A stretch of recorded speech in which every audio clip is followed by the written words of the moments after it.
চেষ্টা করি কম বিক্রি করব, কম খাবো, আল্লাহ পাক রিজিকে যা রাখছে তাই নিয়ে সন্তুষ্ট। কিন্তু তারপরও আপনারা যাচাই বাছাই করে কিনবেন, যদি ভালো লাগে আমার নেবেন, আর যদি ভালো না লাগে গোস্ত নেওয়ার পরও যদি খারাপ মনে হয় গোস্ত নিয়ে আসবেন, টাকা রিটার্ন দিব ইনশাল্লাহ। আসসালামু আলাইকুম, কেমন আছেন সবাই? আশা করি ভালো আছেন। ভিন্ন রকম একটি আলোচনা করতে চাই, সেটা হলো এই যে খলিল গোস্ত বিতানে ব্রাহ্মা গরুর গোস্ত বিক্রি হচ্ছে 1150 টাকায়। ব্রাহ্মা গরুর গোস্ত যখন খলিল গোস্ত বিতানে বিক্রি হচ্ছে, তখন আসলে আমরা একটু জানার চেষ্টা করব অন্য যে মাংস ব্যবসায়ী আছে ওনার কি অবস্থা। খলিল গোস্ত বিতানের ঠিক পাশেই কিন্তু আমরা জানি হালাল মিট নামে একটি মাংসের দোকান আছে। কি অবস্থা ভাই, কেমন আছেন? আলহামদুলিল্লাহ ভাইজান, ভালো আছেন ইনশাআল্লাহ আলহামদুলিল্লাহ। আচ্ছা, এই যে ব্রাহ্মা গরুর গোস্ত বিক্রি হচ্ছে 1150 টাকা করে, জি জি, প্রচুর লাইন। আমাদের সাথে কথা বললো অনেকেই যে 3-4 ঘন্টা দাঁড়িয়ে থেকেও গোস্ত নিচ্ছে। জি, আপনার কি অবস্থা? আলহামদুলিল্লাহ ভালো ভাই, আমাদের গরু আমাদের কাস্টমার নেয়, আর ব্রাহ্মা যারা খায় তারা ব্রাহ্মা নিব, তারা শখের বিষয় নিব। আপনি তো আগেই জানতে পারছেন যে আজকে শুক্রবারে এখানে ব্রাহ্মা গরু জবাই হবে, জানছেন না? জি জি জানছেন। তো তখন কি চিন্তা ভাবনা করছেন কিনা যে এখানে তো তাহলে প্রচুর চাপ পড়বে, তাহলে আজকে কি আমি দোকান বন্ধ রাখবো কিনা বা নাই খুলি? না না ভাই, ওই চিন্তা ভাবনা না। আমি মনে করি আগামী গেছে শুক্রবার, গত শুক্রবার থেকে ইনশাল্লাহ এই শুক্রবার আলহামদুলিল্লাহ বেশি বিক্রি হয়েছে। কি কারণ হইতে পারে সেটা? আসলে যার ভালো লাগছে তারা ব্রাহ্মা নিবা, যার পছন্দ আমাদের গরু দিকে হয়তো পছন্দ করছে, এই জন্য এটা নিয়ে চলে গেছে। আচ্ছা, তাহলে আপনার এখানেও বেচাকিনি আলহামদুলিল্লাহ অনেক ভালো হচ্ছে, অনেক ভালো। গত শুক্রবার হচ্ছে আলহামদুলিল্লাহ, এবার এই শুক্রবার অনেক ভালো হচ্ছে। আচ্ছা, কত করে মাংস বিক্রি করতেছেন আপনি? আমরা 780 টাকা। 780 টাকা, জি। আচ্ছা, খলিল হয়তো এমনিতে ওই অন্য যে মানে দেশি গরু সেগুলো 790 টাকা বিক্রি করে। জি, আপনারা 780 করে 80 টাকা। জি জি। এই যে গরুটা ফেলছেন কেমন ওজনের হবে? এটা 3 মণ 10 কেজি হয়েছে। 3 মণ 10 কেজি। একটা হলো 100, একটা হলো 115 কেজি, একটা হলো 130 কেজি। ও, দুইটা ফেলছেন? জি। এখন তো দেখলাম যে খুব একটা বেশি মনে হয় না, না অল্পই আছে, এগুলোই আছে। তাহলে ভালোই বেচাকিনি আলহামদুলিল্লাহ।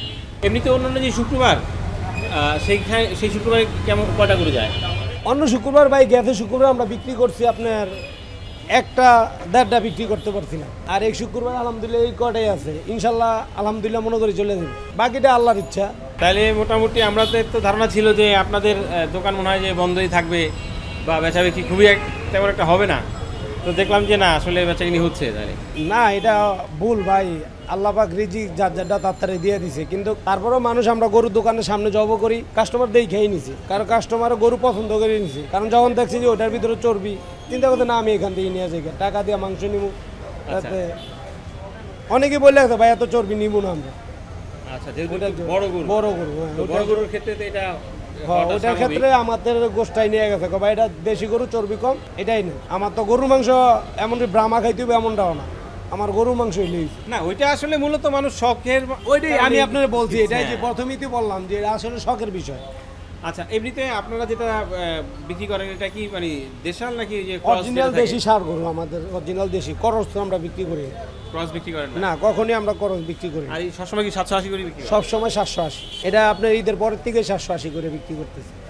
কেমন বয়স আপনাদের এই মাংসের দোকানের? আমাদের মাংসের দোকানের বয়স মিনিমাম 10 বছর। 10 বছর? জি। এত কাছাকাছি মাংসের দোকান, খলিল গোস্ত বিতান তো অনেক ভাইরাল। জি জি, অনেক দূর দূরান্ত থেকে মানুষ এসে গোস্ত কিনে, তো তারপরও আপনারা পাশে টিকে আছেন, করতে পারতেছেন ব্যবসা?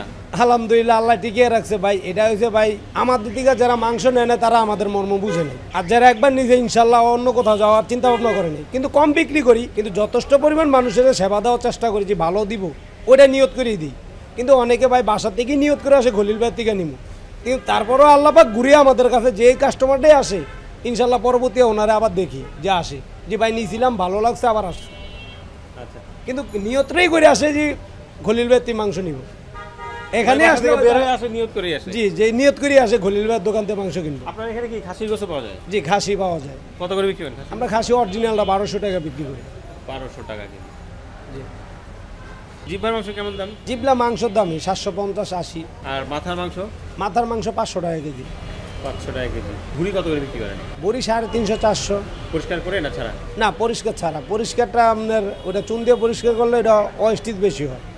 একটা বুড়িতে দেওয়া আছে 5 কেজি হইলে আপনার 1.5 কেজি বাদ হয়, তাহলে ওই কাস্টিংটা দেওয়া আছে বুড়ির উপরে গিয়ে পরে 500-450 নিচে বিক্রি করলে লস হয়। অনেক কথা বললাম ভাই, নামটাই জানি না। যে হালাল মিট আপনার? আমার নাম মোহাম্মদ কামরুল হাসান। কামরুল হাসান, ভালো থাকবেন ভাই। আলহামদুলিল্লাহ, দোয়া করবেন আপনারা। দেশবাসীরা জানাই আসবেন এখানে ইনশাল্লাহ ভালো দেশি গরু পাবেন, এমনকি ভালো সেবাই আপনাদেরকে দিব। চেষ্টা করি কম বিক্রি করব, কম খাবো, আল্লাহ পাক রিজিকে যা রাখছে তাই নিয়ে সন্তুষ্ট, কিন্তু তারপরও আপনারা যাচাই বাছাই করে কিনবেন। যদি ভালো লাগে আমার থেকে নেবেন, আর যদি ভালো না লাগে গোস্ত নেওয়ার পরও যদি খারাপ মনে হয় গোস্ত নিয়ে আসবেন, টাকা রিটার্ন দিব ইনশাল্লাহ।